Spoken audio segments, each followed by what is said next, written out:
ఈ కార్యక్రమాన్ని గుర్తించిన నాకు ఆహ్వానించిన మీ హెచ్ఎం గారికి నమస్కారాలు. అలాగే మిగతా టీచర్స్కి, పిల్లలందరికీ ఆశీస్సులు. నా పేరు విజయలక్ష్మి. నేను మీరు అందరూ అంగన్వాడీ సెంటర్ చదువుకొని వచ్చారు కదా. మీ అంగన్వాడీ సెంటర్ తెలుసా మీకు? నేను అందరూ అక్కడి నుంచి వచ్చాను కదా. ఇలాంటి అంగన్వాడీ టీచర్స్ అంతమందికి ప్యూర్ అనమాట నేను. అయితే మాది కూడా పార్కపూర్ మండలంలో ఒక మారుమూల విలేజ్. మీరా సిటీ కాదు, మీరందరూ టౌన్లో ఉన్నారు. మన పల్లెటూరులోన అది కూడా పార్కపూర్ మారుమూల ఊరు. నేను చిన్నప్పుడు ఒకటో చదివినప్పుడు పాకలా ఉంటుంది. ఆ పాకలోనే 1 నుంచి 5 పేజీ వరకు కూడా 5 తరగతి వరకు పాకలోనే చదువుకున్నాం.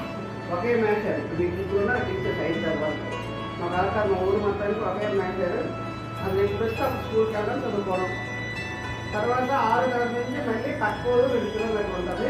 ప్రతిరోజు ఉదయం 9 గంటలకు 10 గంటల స్కూల్ అంటే 9 బయలుదేరిపోయి ఆ ఊరు నడుచుకొని వెళ్ళము. మళ్ళీ స్కూల్ నుంచి సాయంత్రం ఊరికి నడుచుకొని మనం ఊరు రావాలి.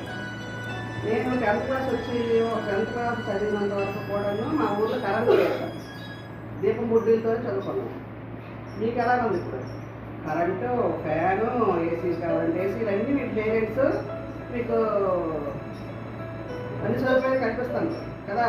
అంటే మరి మేము నడుచుకొని ఇల్లు చదువుకొని కరెంట్ లేదు దీపం బుడ్డిలో చదువుకొని ఈరోజు ఈ స్థాయిలో ఉన్నామంటే మరి మీరు చక్కగా గవర్నమెంట్ బెడ్ సదుపాయాలు కల్పిస్తుంది, మంచి టీచర్స్ని వేశారు.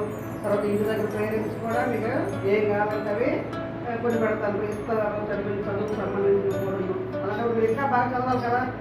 బాగా చదివి మంచి పొజిషన్లో ఉండాలి. ఎంతసేపు ఆటకి ఎంత ప్రాధాన్యత ఇస్తారో చదువుకు అంత ప్రాధాన్యత ఇవ్వాలి. చిన్నప్పటి నుంచే మీకు ఒక ధ్యేయం అనేది ఉండాలి. ఏమని నేను పెద్ద క్లాస్ కలెక్టర్ అవుతాను, నేను పెద్ద డాక్టర్ అవుతాను, లేదా ఒక ఇంజనీర్ అవుతాను, లేదా టీచర్ అవుతాను అనేది మీలోన చిన్నప్పటి నుంచే మీరు ఏమవ్వాలనుకుంటారు అనేది మాత్రం మీరు ముందు నిర్ణయించుకోవాలి. దాని ప్రకారంగా చదువుకొని వెళ్ళాలి. ఎంతసేపు టీవీ చూసుకోవడం, సెలవులు చూసుకోవడం ఏమొస్తుంది? సెలవు చూసుకుంటే సెలవులు ఎక్కువగా చూసుకుంటే కళ్ళకి ప్రాబ్లం వస్తుంది. కనిపించకపోవడము, కళ్ళద్దాలు పెట్టుకోవాలి.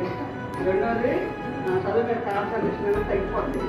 సెలవులు చూసినా టీవీ చూసినా.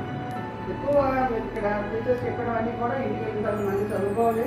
చదువుకున్న తర్వాత ఆటలు ఆడుకోండి కావాలంటే. ఆటలు శారీరకంగా ఇలా ఎదుగుదలకి మానసికంగా కూడా ఆటలు అనేది అవసరం కాబట్టి ఇది ఆటలు ఆడుకోండి. బయట ఆటలు ఏమైనా ఆడుకోండి. సెలవులోని గేమ్స్ అనేది ఉండకూడదు.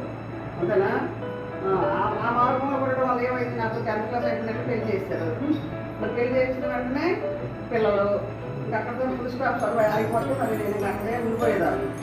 కానీ మా వారు పెళ్ళైన తర్వాత చదువు ఏదో తిరిగితే అటు ఉండే ఆవిడకి చదువుకో అమ్మ అని చెప్పి ప్రైవేట్లో నేను ఎంత ప్రైవేట్ చదివాను.